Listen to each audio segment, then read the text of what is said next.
শুরুতে আমি আজকের প্রোগ্রামের যারা মধ্যমণি, যারা হুফাজুল কোরআন, যারা অ্যাওয়ার্ড রিসিভ করেছে তাদেরকে আমি অফিশিয়ালি কংগ্রেচুলেট করতে চাই, অভিনন্দন জানাতে চাই যে তোমরা অনেক বড় একটি অর্জন ইতিমধ্যে সম্পন্ন করেছো, আলহামদুলিল্লাহ। এটা একটা হিউজ মাইলস্টোন। এটা যে কত বড় একটা নেয়মা বা সৌভাগ্য এটা কল্পনা করা যায় না। যে কোরআনকে বলা হয় এটা বিয়ন্ডলেস, বাউন্ডলেস, বটমলেস, মহাবিশ্বের মহাবিশ্বয় মহাগ্রন্থ আল কোরআন আল কারিমকে তোমরা তোমাদের সিনায় ধারণ করেছো। এটা অনেক বড় সৌভাগ্যের একটা ব্যাপার। আল্লাহ তাআলা ইরশাদ করছেন, ইন্না নাহনু নাজ্জালনা যিকরা ওয়া ইন্না লাহু লাহাফিজুন। নিশ্চয় আমি এই কোরআনকে নাজিল করেছি এবং এই কোরআন আল কারিমকে সংরক্ষণের দায়িত্ব আমি নিজেই নিয়েছি। কোরআন আল কারিমকে পৃথিবীতে প্রিজার্ভ করা বা সংরক্ষণ করা এটা আল্লাহ তাআলা তোমাদের মাধ্যমে করেছে। আলহামদুলিল্লাহ সুম্মা আলহামদুলিল্লাহ। এটা অনেক বড় সৌভাগ্যের ব্যাপার এবং সবার নসিবে এটা থাকে না। যাদেরকে আল্লাহ তাআলা পছন্দ করেন, যারা চুজেন পার্সোনালিটি টু আল্লাহ সুবহানাহু ওয়া তাআলা, শুধুমাত্র কেবলমাত্র একমাত্র তাদেরকেই আল্লাহ তাআলা এই সৌভাগ্য দান করেন। তো এই যে মাইল ফলক তোমরা স্পর্শ করেছো, এটা তোমাদের জীবনের অনেক বড় একটা অর্জন এবং নানা ধরনের খুশ নসিব তোমাদের ব্যাপারে ঘোষিত হয়েছে হাদিসে।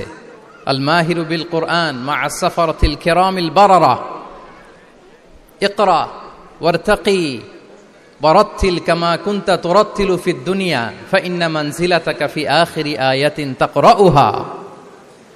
আজকের এই অ্যাওয়ার্ড গিভিং সেরিমনিতে এসে তোমাদের কত ভাল লাগছে। সবার চেয়ে তোমরা আলাদা, স্পেশাল পোশাক তোমাদের জন্য ক্রেস্ট দেয়া হয়েছে, সামনে এসে ফটো সেশনে অংশগ্রহণ করছো। এর চেয়েও অনেক বড় একটা কনফারেন্সে, এর চেয়েও অনেক বড় একটা কনভেনশন হলে, এর চেয়ে অনেক বড় আয়োজন করে সেদিন তোমাদেরকে বলা হবে ইকরা ওয়ারতাকি ওয়ারাত্তিল কামা কুনতা তুরাত্তিলু ফিদ দুনিয়া। পড়ো, ধীরস্থির ভাবে পড়ো, যেমনি দুনিয়াতে পড়তে তার তিলের সাথে। ঠিক যতটুকু পড়বে ততটুকু করবা, আল্লাহর সান্নিধ্য তোমরা পাবে। যতটুকু পড়বে ঠিক ততটুকু জান্নাতে তোমাদের ভবনগুলো উঁচু হতে থাকবে। আল্লাহু আকবার। এখন তোমাদের কেমন ফিল হচ্ছে? এই দুনিয়াতেই যদি এত চমৎকার অ্যাওয়ার্ড গিভিং সেরিমনিতে তোমাদেরকে সম্মান দেয়া হয়, সেদিনের সেই প্রোগ্রামে যদি তোমরা অংশগ্রহণ করতে পারো, কেমন লাগবে তোমাদের বলো? হাফেজ যারা হয়েছো, হেফজ কমপ্লিট করেছো, আমার শিক্ষার্থী বন্ধুরা, তোমাদের কেমন লাগবে সেদিন বলো? ভাল লাগবে সেদিন? আমরা সেদিনের সেই মাহেন্দ্র ক্ষণে যেন আমরা রিওয়ার্ডেড হতে পারি, পুরস্কৃত হতে পারি, সেই প্রত্যাশা আমরা আল্লাহর কাছে রাখছি। আমরা সবাই পড়ছি আল্লাহুম্মা আমিন। তো এই যে বিশাল এক কর্মযজ্ঞ তোমরা শেষ করেছো, আল্লাহর কালামকে তোমরা হেফজ করেছো, এখানেই শেষ নয়। This is just beginning. এটা কেবল শুরু। এটা কেবল কি? এটা কেবল শুরু।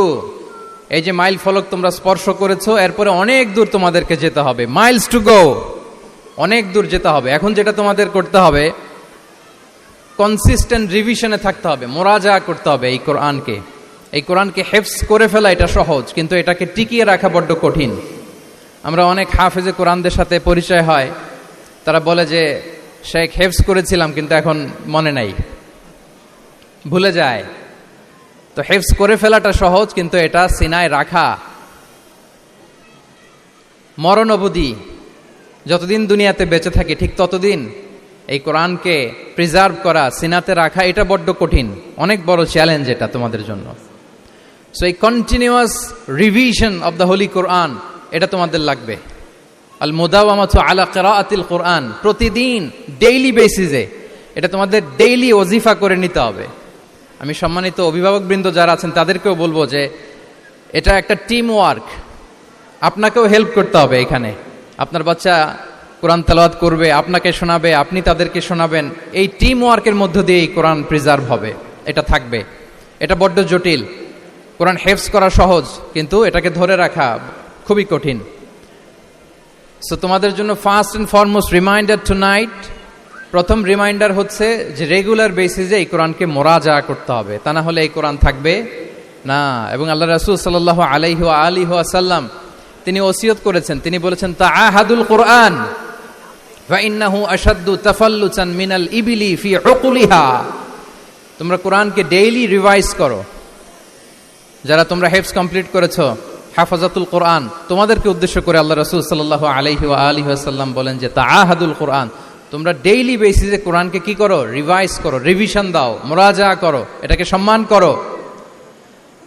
ফাইন্নাহু আশাদ্দু তাফাল্লুতান মিনাল ইবিলি ফি উকুলিহা, কেননা পোষ মানানো হয়নি এরকম কোন বন্য উট যদি এটা রশি ছেড়ে দেওয়া হয়, এটা যেমনি ছুটে পালায়, দৌড়ে পালায়, এটারে ফিরে আনা যেমনি কঠিন, কোরআন হেফজ করার পরে, মুখস্থ করার পরে কেউ যদি ভুলে যায়, ওইটারে আবার রিভাইভ করা তার চেয়েও বেশি কঠিন।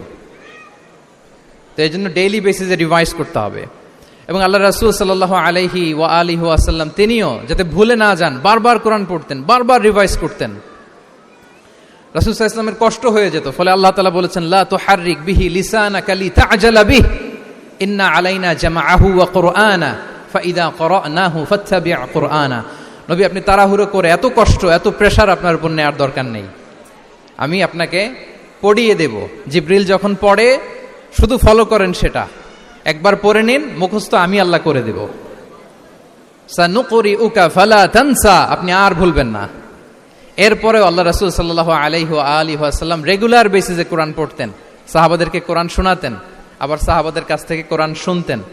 সো এই কোরআনকে যদি তোমরা তোমাদের সিনায় আজীবনের জন্য রেখে দিতে চাও সযত্নে, তোমাদেরকে রিভিশন দিতে হবে। এখন খুব বেশি বেশি revise and revise, revise after revise তোমাকে দিতে হবে।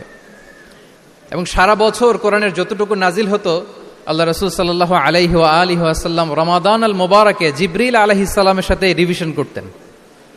সারা বছর যা নাজিল হলো, এটা আল্লাহ রাসূল সাল্লাল্লাহু আলাইহি ওয়াসাল্লাম জিবরিল আলাইহিস সালামকে শোনাতেন, আবার জিবরিল আলাইহিস সালাম আল্লাহ রাসূল সাল্লাল্লাহু আলাইহি ওয়াসাল্লামকে অতটুকু শোনাতেন। যে বছর তিনি ইন্তেকাল করবেন, ওই বছর দুইবার তিনি গোটা কোরআনকে জিবরিল আলাইহিস সালামের সামনে পেশ করেছেন, শুনিয়েছেন। আবার জিবরিল আলাইহিস সালাম দুইবার আল্লাহর হাবিব সাল্লাল্লাহু আলাইহি ওয়া আলিহি ওয়াসাল্লামকে শুনিয়েছেন। আল্লাহু আকবার। তাহলে এটাই হচ্ছে সুন্নাহ। তিনি তো পৃথিবীর প্রথম হাফেজ নাকি? আল্লাহ রাসূল সাল্লাল্লাহু আলাইহি ওয়াসাল্লাম প্রথম হাফেজ ছিলেন না? উনি রেখেছেন কিভাবে? কোরআনকে প্রিজার্ভ করেছেন কিভাবে? রিভিশনের মাধ্যমে, রিভিশন এন্ড রিভিশন। তাহলে the first and foremost reminder for tonight in this ceremony for all of you today, you have to revise a lot, you have to recite a lot. প্রতিদিন recite করতে হবে, প্রতিদিন revise দিতে হবে। এটা আমাদের মনে থাকবে তো নাকি? শিক্ষার্থী বন্ধুরা আওয়াজ করো, মেক এ নয়েজ, মনে থাকবে ইনশাআল্লাহ বিইذنিল্লাহ। তাহলে প্রথম কাজ হচ্ছে আমাদেরকে রিভাইজ করতে হবে। পাশাপাশি এই যে 114 সূরা তোমরা এই সিনার ভিতরে নিয়ে নিলা, মুখস্থ করে ফেললা, আল্লাহ তাআলা যা বলার তিনি সব এই কোরআনে বলে দিয়েছেন, নতুন করে আর কিছু বলবেন না। এটা তো দ্য লেটেস্ট রেভেলেশন, এরপরে আর কোনো ওহী আসবে না, প্রত্যাদেশ আসবে না। ফলে আল্লাহ তাআলা আমাদেরকে যা বলার সব বলে দিয়েছেন। মুখস্থ করার বড় কাজ এখন যেহেতু শেষ, এবার আমরা বোঝার জন্য উঠে পড়ে লাগবো। কোরআনকে বুঝতে হবে আমাদের মাতৃভাষায়। এই কোরআনের মর্মবাণী, মর্মার্থ, আল্লাহ তাআলা কি ডুজ এন্ড ডোন্টস আমাদের জন্য দিয়েছেন, কি করা যাবে কি করা যাবে না, সব তিনি বলে দিয়েছেন। এটা আমাদেরকে বুঝতে হবে। আমরা গত বছর একটা বই লিখেছি এক নজরে কোরআন নামে। আমরা খুব সহজে 114 সূরার সামারি, সিনপসিস এই কোরআনে নিয়ে এসেছি, এই বইটিতে নিয়ে এসেছি। ফলে কেউ কোরআনের বঙ্গানুবাদ পড়ার আগে বা তাফসির পড়ার আগে যদি এক নজর এই বইটাতে একটু চোখ বোলা, একটু গো থ্রু করে, তার জন্য কোরআন বোঝাটা একেবারে সহজ হয়ে যাবে ইনশাআল্লাহ বিইذনিল্লাহ। এই বই ছাড়াও আরো অনেক অনেক বই সম্মানিত লেখকরা তারা লিখেছেন। আমরা যেন কোরআনের সাথে নিজেদের অ্যাটাচমেন্ট বাড়াই, মাতৃভাষায় যেন আমরা কোরআনকে বুঝি, আমরা কোরআনের অনুবাদ যেন ডেইলি বেসিসে পড়ি, কোরআনের সহজ সরল যে তাফসির আছে এই তাফসিরগুলো যেন আমরা পড়ি। এটাকে বলে তাদাব্বুর। যে আয়াত দিয়ে আমি শুরু করেছি, আফালা ইয়াতাদাব্বারুনাল কোরআন আম আলা কুলুবিন আকফালুহা, আল্লাহ বলছেন তারা কি গভীর মনোযোগের সাথে কোরআন পড়বে না? উইথ ভাস্ট কনসেন্ট্রেশন, খুব ধ্যানমগ্নতার সাথে খুব মনোযোগ দিয়ে কি তারা কোরআন পড়বে না? নাকি তাদের হৃদয়ে তালা ঝুলে আছে? আমাদের হৃদয়ের জং ধরা তালা যদি আমরা খুলতে চাই, এটা আনলক করতে হবে আল কোরআন আল কারীম দিয়ে। তাহলে প্রথম রিমাইন্ডার হচ্ছে রিভিশন। আমার প্রিয় হাফেজ ভাই এবং বোনেরা, আমরা যেন রিভিশন দেই বেশি বেশি। 2 নম্বর কথা হচ্ছে আমরা যেন কোরআনের মর্মবাণী বাংলায় বুঝবার চেষ্টা করি, কোরআনের তাফসির যেন আমরা পড়ি, আমরা যেন তাদাব্বুরে কোরআন করি, কোরআনের যে রিফ্লেকশনগুলো আছে এগুলো যেন আমরা ধারণ করতে পারি। তাদাব্বুর শব্দটা বেসিক্যালি এসেছে আরবি শব্দ দুবুর থেকে। দুবুর দুবুর শব্দের অর্থ হচ্ছে পেছন, যে কোনো জিনিসের পেছনকে বলে, আমাদের পেছনটাকেও বলে দুবুর। তো তাদাব্বুরে কোরআন মানে হচ্ছে কোরআনের যে বাহ্যিক আয়াতের যে অর্থ, এর পেছনের যে গল্পটা, পেছনের যে রহস্য, এই আয়াতের পেছনের যে রহস্য, এটাকে উদ্ঘাটন করার চেষ্টা করা, আত্মনিমগ্ন হওয়া, কোরআনের রহস্য উন্মোচনের জন্য ধ্যানমগ্ন হওয়া, খুব গভীর মনোযোগ দিয়ে with vast concentration and attention কোরআনকে পড়াকে বলে তাদাব্বুরে কোরআন। তাহলে রিভিশনের পাশাপাশি আমাদেরকে তাদাব্বুরে কোরআন করতে হবে। কি পারা যাবে তো ইনশাআল্লাহ? এই কোরআন যে তোমাদেরকে কোথায় নিয়ে যাবে তুমি জানোই না, তোমার কোনো আইডিয়াই নাই এই যে কোরআন তোমাদেরকে কোথায় নিয়ে যেতে পারে। এবং শিক্ষার্থীদের জন্য গোটা বিশ্ব খোলা, the entire world is open for you. তোমরা বিশ্ব জয় করতে পারো, তোমরা ঢাকা বিশ্ববিদ্যালয়ে যাবে, তোমরা চট্টগ্রাম বিশ্ববিদ্যালয়ে যাবে। এই যে তোমাদের এক বড় ভাই বসে আছে, ডাকসুর ভিপি সাদিক কায়েম, ঢাকা বিশ্ববিদ্যালয়ে যে আমাদের কোরআনের আলো ছড়িয়ে দেওয়ার দরকার আছে না নাই বলো? তোমরা অক্সফোর্ডে যাবে, তোমরা এমআইটিতে যাবে, তোমরা হার্ভার্ডে যাবে, আমি হার্ভার্ডে গিয়েছি, এমআইটিতে গিয়েছি, তোমরা ইয়েল ইউনিভার্সিটিতে যাবে, সেখানে যে কোরআনের আলো ছড়িয়ে দিবে ইনশাআল্লাহ বলি সবাই। তাহলে শিক্ষার্থীদের জন্য গোটা বিশ্ব খোলা। তুমি জানোই না যে আল্লাহ তাআলা তোমাকে কোথায় নেবে। খুত্তাতুল্লাহি আ'যামু মিন খুত্তাতিকুম, আল্লাহর প্ল্যান তোমার প্ল্যানের চাইতে অনেক অনেক বড়। তুমি জানোই না যে আল্লাহ তাআলা তোমাকে দিয়ে কোন খেদমত নিতে পারে। সো আমরা যেন তাদাব্বুরে কোরআন করি, কোরআনে যে আল্লাহ জেমসগুলো দিয়েছেন এগুলোর সাথে নিজেদের অ্যাটাচমেন্ট যেন আমরা বাড়াই, একটু একটু করে যেন পড়ি। এবং সাহাবা রিদওয়ানুল্লাহি তাআলা আলাইহিম আজমাইন, ওনাদের হ্যাবিট এটাই ছিল, ওনারা তাড়াহুড়ো করে কোরআন পড়তেন না, একটু একটু করে পড়তেন। তোমাদের তো 2 বছর কিংবা 3 বছরে হেফজ শেষ হয়ে যাওয়ার কথা নাকি? তাদের কয় বছর লেগেছে হেফজ করতে? 3 বছর। আচ্ছা, তোমরা কি জানো ওমরে ফারুক রাদিয়াল্লাহু তাআলা আনহু উনি সূরা বাকারা হেফজ করতে সময় নিয়েছিলেন 12 বছর। আই রিপিট, আমি আবারও বলছি, সাইয়েদনা ওমরে ফারুক রাদিয়াল্লাহু তাআলা আনহু উনি সূরা বাকারা মেমোরাইজ করতে সময় নিয়েছিল কয় বছর? 12 বছর। ওনাদের অভ্যেস ছিল তারা তাদাব্বুরে কোরআন করে করে আগাতেন। 10 আয়াত পড়তেন, এটাকে মুখস্থ করতেন, এটার অর্থ বুঝতেন, এটার উপর আমল করতেন, এটাকে ধারণ করতেন, এটার উপর সাধনা করতেন, এটারে ডাইজেস্ট করা শেষ, এরপরে 10 আয়াত, আবার একই সিস্টেমে 10 আয়াত পরে এরপরে 10 আয়াত। এভাবে সূরা বাকারা শেষ করতে উনি সময় নিয়েছিলেন কয় বছর? 12 বছর। এবং যেদিন সূরা বাকারা কমপ্লিট করেছিলেন ওদিন উট জবাই করে সবাইকে খাইয়েছিলেন। সুবহানাল্লাহ বিহামদি। ওনারা কোরআন জানাটাকে সেলিব্রেট করতেন। আল্লাহু আকবার। সো আমরা যেন তাদাব্বুরে কোরআন করি। তাহলে আমার রিমাইন্ডারগুলো খেয়াল রাখতে হবে। 1 নম্বরে কি বলেছি? Revision. Let's say all together. 1 নম্বরে কি ছিল? রিভিশন। 2 নম্বরে তাদাব্বুরে কোরআন। সবাই বলি 2 নম্বরে কি ছিল? তাদাব্বুরে কোরআন। বুঝে বুঝে কোরআনের মেসেজগুলোকে হৃদয়ঙ্গম করা, একটু একটু করে হৃদয়ঙ্গম করা, একবারে সব না। কারণ কোরআন নাজিলও হয়েছে একটু একটু করে। হাসাবা হাওয়াইজিল বাশার, মানুষের যত প্রয়োজন ছিল প্রয়োজনের প্রেক্ষাপটে চাহিদার আলোকে একটু একটু করে 23 বছরের লম্বা লং পিরিয়ড অফ টাইমে কোরআন নাজিল হয়েছে। কোরআন কিন্তু তাওরাত, জাবুর, ইনজিল কোরআনের মতো, ইনজিলের মতো, তাওরাতের মতো, জাবুরের মতো কিন্তু কোরআন একবারে নাজিল হয়ে যায়নি। তাওরাত জাবুর কিন্তু একবারে এট এ টাইমে নাজিল হয়েছে, কিন্তু কোরআন নাজিল হয়েছে কত বছরের সময় নিয়ে? 23 বছর, 23 ইয়ার্স। 23 বছরের লং পিরিয়ড অফ টাইম নিয়েছে। গারে হেরাতে প্রথমে শুরু, মক্কা থেকে প্রায় 10 কিলোমিটার উত্তর পূর্বে 634 মিটার উঁচু দ্য মাউন্টেন অফ কেভ প্রথমে নাজিল হলো ইকরা বিসমি রাব্বিকাল্লাযী খালাক, read in the name of your Lord who has created, পড়ো তোমার প্রভুর নামে যিনি শিখিয়েছেন।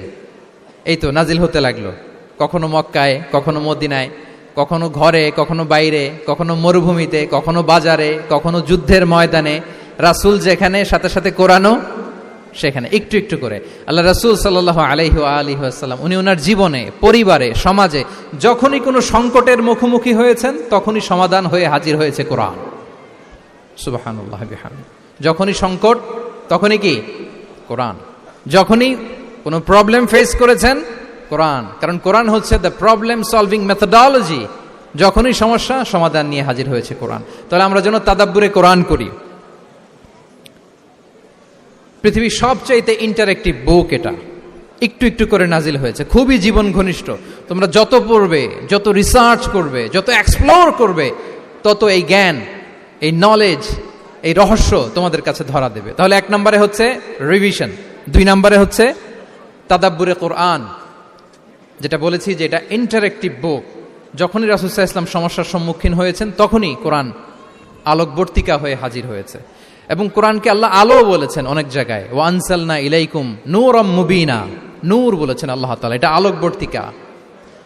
কিতাবুন আনসালনাহু ইলাইকা লিতুখরিজান নাসা মিনাজ যুলুমাতি ইলান নূর, অন্ধকারাচ্ছন্ন মানুষগুলোকে আলোর পথে নেয়ার জন্য আল্লাহ তাআলা এই কিতাবকে পাঠিয়েছেন, ক্রাইটেরিয়ান করে পাঠিয়েছেন। এই কোরআনের সাথে যদি আমার প্রিয় শিক্ষার্থী বন্ধুরা তোমাদের অ্যাটাচমেন্ট গড়ে ওঠে, সারা জীবনের জন্য তুমি সেফ। It's a criterion. কোরআন পড়লে, কোরআন জানলে কোনটা সত্য কোনটা মিথ্যা কোরআনের লেন্স দিয়ে তুমি পরখ করতে পারবে। এটাকে আল্লাহ তাআলা বলেছেন আল ফুরকান, তাবারাকাল্লাযী নাযালাল ফুরকানা আলা আবদিহি লিয়াকুনা লিল আলামিনা নাযীরা। ফুরকান মানে the criterion, it differentiates between right and wrong, কোনটা সত্য কোনটা মিথ্যা, কোনটা ভালো কোনটা মন্দ। এটা কোরআনের লেন্স দিয়ে যদি তুমি পরখ করো, তোমার জন্য গোটা বিশ্বটা সহজ হয়ে যাবে, কোনটা সত্য তুমি সহজেই বুঝতে পারবে। তাহলে আমরা ডেইলি বেসিসে রিভিশন দিব, আমরা কোরআনের সাথে নিজেদের অ্যাটাচমেন্টকে বাড়াবো। রেগুলার বেসিসে আমরা তাদাব্বুরে কোরআন করব। কি করব? তো ইনশাআল্লাহ সবাই একসাথে আওয়াজ করে পড়ে ইনশাআল্লাহ। বিশাল এক কর্মযজ্ঞ তোমরা শেষ করেছো, এবার নতুন কর্মযজ্ঞের পথে তোমরা হাঁটবে। কোরআন তোমরা মেমোরাইজ করেছো এবং এখন জ্ঞানের অন্যান্য যে ব্রাঞ্চ আছে, শাখা প্রশাখা আছে, সেগুলোতে তোমরা বিচরণ করবে। জ্ঞানার্জনের একটা মূলনীতি তোমাদের সাথে আজকের এই প্রোগ্রামে শেয়ার করে আমি আমার সংক্ষিপ্ত আলোচনা শেষ করব। ইসলামিক জ্ঞান হোক কিংবা কনভেনশনাল জ্ঞান হোক, জ্ঞানার্জনের জন্য 3টা বিষয় অপরিহার্য, এটা আমাদের খেয়াল রাখতে হবে। আমি তোমাদের মনোযোগ আকর্ষণ করছি, 3টি জিনিস জ্ঞানার্জনের জন্য অপরিহার্য। 1 নম্বর হচ্ছে বিনয়, 2 নম্বর হচ্ছে সফর, 3 নম্বর হচ্ছে সবর। আই রিপিট, আমি আবারও বলি, জ্ঞানার্জনের জন্য 3টা জিনিস লাগে, এটা যে কোনো জ্ঞান হোক, লাগবেই, ইটস এ মাস্ট, কম্পালসারি। 1 নম্বরে হচ্ছে বিনয়, 2 নম্বরে সফর, 3 নম্বরে সবর। এবার আমি জিজ্ঞেস করি, তোমাদের মুখ থেকে আমি শুনতে চাই, বলো জ্ঞানার্জনের জন্য অপরিহার্য বিষয় কয়টা? 1 নম্বরে বিনয়, 2 নম্বরে সফর, 3 নম্বরে সবর। এই 3টাই লাগবে। বিনয়ী হইতে হবে, ডাউন টু আর্থ হইতে হবে। বিনয়ী না হলে, মুতাওয়াদি না হলে আল্লাহ তাআলা এলেমের নূর দিয়ে ওই ব্যক্তিকে ধন্য করেন না। বিনয়ী হইতে হবে। বলা যাবে না যে আমি সব শিখে ফেলছি, আমি সব জানি, আসলে কিছুই জানি না, আসলে কিছুই জানি না। অনেক পড়াশোনা করার একটা বড় সুবিধা হচ্ছে আমি যে কিছুই জানি না এটা জানা যায়।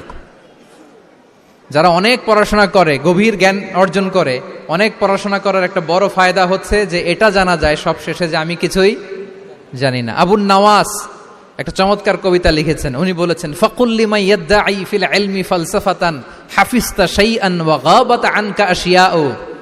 যে বলে যে আমি সব জানি, তুমি তার বৃদ্ধাঙ্গুলি দেখিয়ে বলো তুমি কিছুই জানো না, তুমি অল্প কিছু জেনেছো। মহাবিশ্বের অনেক রহস্য তোমার কাছে এখন অধরা, এখনো অধরা, অজানা। ওয়া ফাওকা কুল্লি যী ইলমিন আলিম, জ্ঞানীর উপরও জ্ঞানী আছে, জাননেওয়ালার উপরও জাননেওয়ালা আছে। তাহলে বিনয় যেন আমাদের পোশাক হয়, আমরা যেন বিনয়ী হই। আমরা যার কাছ থেকে নলেজ নিব, ইলম নিব, তার কাছে বিনয়ী হইতে হবে। যেই পাত্রে পানি ঢালবো এটা থাকবে নিচে, আর যেই গ্লাস থেকে ঢালা হবে ওইটা থাকে উপরে। মুসা আলাইহিস সালাম একবার বনি ইসরাইলের মাঝে আলোচনা করছিলেন, হঠাৎ এক লোক বলে যে ইয়া নবী আল্লাহ মান আ'লামু ফিল আরদ, বর্তমান পৃথিবীতে সবচেয়ে বড় জ্ঞানী কে? তো মুসা আলাইহিস সালাম খুব বেশি ভাবনা চিন্তা না করে বলে ফেললেন আনা, আমি সবচেয়ে বড় জ্ঞানী। এটা ভুল বলেন নাই, কারণ যাকে আল্লাহ তাআলা ওহির জ্ঞানে ধন্য করেন তিনিই তো সবচেয়ে বড় জ্ঞানী। আনা, আমি সবচেয়ে বড় জ্ঞানী। তো আল্লাহ তাআলা এই রেসপন্সটা, এই আনসারটা পছন্দ করেন না। আল্লাহ তাআলা চাচ্ছিলেন মুসা আলাইহিস সালাম যদি বলতো যে আল্লাহই ভালো জানে বা আল্লাহু আ'লাম, আল্লাহই সবচেয়ে জ্ঞানী, এটা আল্লাহ পছন্দ করতেন। তো উনি যখন বলে ফেলছেন আমি, আল্লাহ বলে না মুসা, তুমি যে বলে ফেললে আমি সবচেয়ে বড় জ্ঞানী, তুমি তো সবচেয়ে বড় জ্ঞানী নও, তোমার চেয়ে বড় জ্ঞানী আছে। শুনে তো মুসা আলাইহিস সালাম অবাক, কি আমার চেয়ে বড় জ্ঞানী কোথায়? আল্লাহ বললেন ইযহাব ইলা মাজমাইল বাহরাইন, দুই সাগরের মিলনস্থলে যাও, ওখানে আমার এক বান্দা আছে ইসমুহু খাদির। ওই খাদির, যারে আমরা বাংলায় খিজির বলি আর কি, এই খিজির তোমার চেয়েও জ্ঞানী। আল্লাহু আকবার। আপনারা সূরা কাহাফের তাফসীর পড়লে জানতে পারবেন। গেলেন, নৌকার মধ্যে বসা, হঠাৎ একটা চড়ুই পাখি এসে সাগরের পানি খাচ্ছে। অনেক, to make the long story short, বড় স্টোরিকে আমি ছোট করে বলছি। দুইজন নৌকায় বসা, একটা চড়ুই পাখি এসে সাগরের পানি খায়। তো খিজির আলাইহিস সালাম বললেন, মুসা চড়ুই পাখিটা দেখতে পাচ্ছ? মুসা আলাইহিস সালাম বললেন, হ্যাঁ দেখতে পাচ্ছি। চড়ুই পাখি যে পানি খেলো এইমাত্র, এটা দেখেছো? হ্যাঁ দেখেছি। পানি খাওয়ার কারণে চড়ুই পাখির চঞ্চুতে, মানে ঠোঁটে যে একটু সাগরের ছিটে ফোটা পানি লেগেছে, দেখেছো? মুসা আলাইহিস সালাম বললেন, হ্যাঁ দেখেছি। তো খিজির আলাইহিস সালাম বললেন, এই যে সাগর থেকে, মহাসাগর থেকে পানি খাওয়ার কারণে চড়ুই পাখির ঠোঁটে সামান্য সাগরের ছিটে ফোটা পানি যতটুকু ঠোঁটে লেগে আছে, এটা হচ্ছে তোমার, আমার আর মহাবিশ্বে আমরা যারা আছি সবার জ্ঞান। আর এই পড়ে থাকা মহাসাগরের পানি হচ্ছে আল্লাহর জ্ঞান। চড়ুই পাখির ঠোঁটে লাগা পানি তোমার, আমার আর পৃথিবীর সবার, আমাদের যে জ্ঞান আল্লাহ দিয়েছেন এটা। আর মহাসাগরের পানিগুলো কার জ্ঞান? ওমা উতিতুম মিনাল ইলমি ইল্লা কালিলা। আল্লাহ বলেন একেবারে একেবারে ভেরি লিটল, যত সামান্য জ্ঞান দিয়ে আমি তোমাদেরকে দুনিয়ায় পাঠিয়েছি। এজন্য আমি সব জানি, এটা আজকে থেকে আমরা আর বলবো? আমার শিক্ষার্থী বন্ধুরা নয়েজ করো, বলো আমরা বলবো আল্লাহু আ'লাম।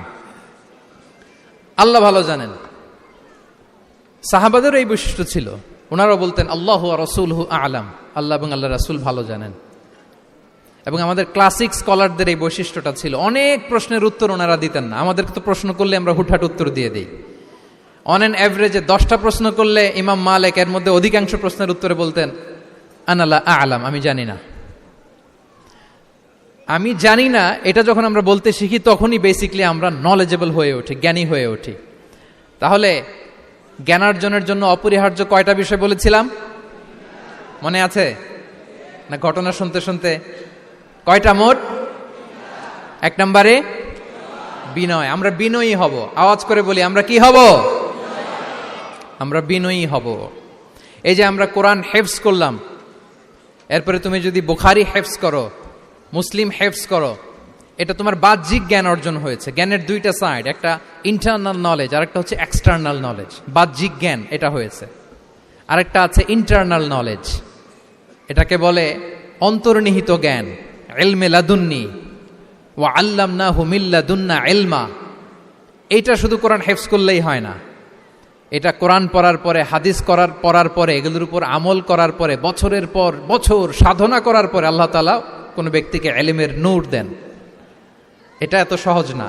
আমরা এক্সটার্নাল নলেজ, বাহ্যিক জ্ঞান খুব সহজেই রিসিভ করতে পারি, কিন্তু ইন্টারনাল নলেজ, যেটা অন্তর্নিহিত জ্ঞান, যেটা তোমার দূরদৃষ্টি বাড়াবে, তোমার ফেরাসাত বাড়াবে, তোমার বিচক্ষণতা বাড়াবে, তোমার ফারসাইটেডনেসকে বাড়াবে, ওই অন্তর্নিহিত জ্ঞানের জন্য বছরের পর বছর সাধনা করতে হয়। সো আমরা যেন বিনয়ী হই, এটা হচ্ছে নাম্বার 1। 2 নাম্বার কি বলেছিলাম? সফর। ফানজুরু কাইফা কানা আকিবাতুল মুকাজ্জিবিন। আল্লাহ বলে সফর করো, সিরু ফিল আরদ, ট্রাভেল করো। ট্রাভেল করলে তোমার চোখ খুলে যাবে। তুমি যদি পেট্রাতে যাও, জর্ডানের পেট্রায়, তোমার চোখ খুলে যাবে। তুমি যদি ফেরাউনের লাশ দেখে আসো, তুমি অবাক হয়ে যাবে। তুমি যদি জর্ডানের ডেড সি ঘুরে আসো, তুমি অবাক হয়ে যাবে। 1000টা বই পড়ে তুমি ওই জ্ঞান অর্জন করতে পারবে না, যেই জ্ঞান তুমি ট্রাভেলিং করে অর্জন করতে পারবে। তাহলে ভ্রমণ করতে হবে। আর 3 নম্বরে কি বলেছিলাম? সবর, মানে হার্ড ওয়ার্কিং হইতে হবে। পরিশ্রমের কোনো বিকল্প নাই। There is no alternative to be hard working. কোনো বিকল্প নেই, হার্ড ওয়ার্ক তোমাকে করতেই হবে। এটাই সবর। এই 3টা প্রশিক্ষণই আল্লাহ তাআলা মুসা আলাইহিস সালামকে দিয়েছিলেন। লম্বা ঘটনা, তিনি খিজির আলাইহিস সালামের সাথে সফরও করেছেন, ওনার কাছে যে বিনয়ী হয়েছেন। তারপরে বারবার উনি ধৈর্যহারা হয়ে যাচ্ছিলেন, আল্লাহ ধৈর্যেরও পরীক্ষা নিয়েছেন। তাহলে বিনয়, সফর এবং সবর, এই 3টা জিনিস জ্ঞানার্জনের জন্য অপরিহার্য। এই ফিচারগুলো দিয়ে, এই ক্যারেক্টারিস্টিক্সগুলো দিয়ে যেন আল্লাহ তাআলা আমাদেরকে ধন্য করে। আমরা সবাই পড়ি আমিন। আমরা আল্লাহর কোরআনকে যেভাবে হৃদয়ে ধারণ করতে পেরেছি, আমরা যেন কোরআনের তাদাব্বুরের মধ্য দিয়ে, কোরআনের রিফ্লেকশনগুলোর সাথে নিজেদের অ্যাটাচমেন্ট বাড়ানোর মধ্য দিয়ে আলোকিত মানুষ হতে পারি। আল্লাহ তাআলা আমাদেরকে তৌফিক দান করুক।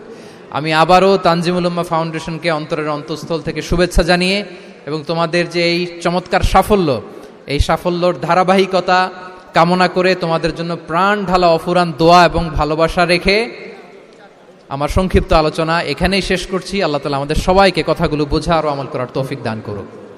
হাদা মা ইনদি ওয়াল ইলমু ইনদাল্লাহি আলাইহি তাওয়াক্কালতু ওয়া ইলাইহি উনীব। আসসালামু আলাইকুম ওয়া রাহমাতুল্লাহি ওয়া বারাকাতুহু।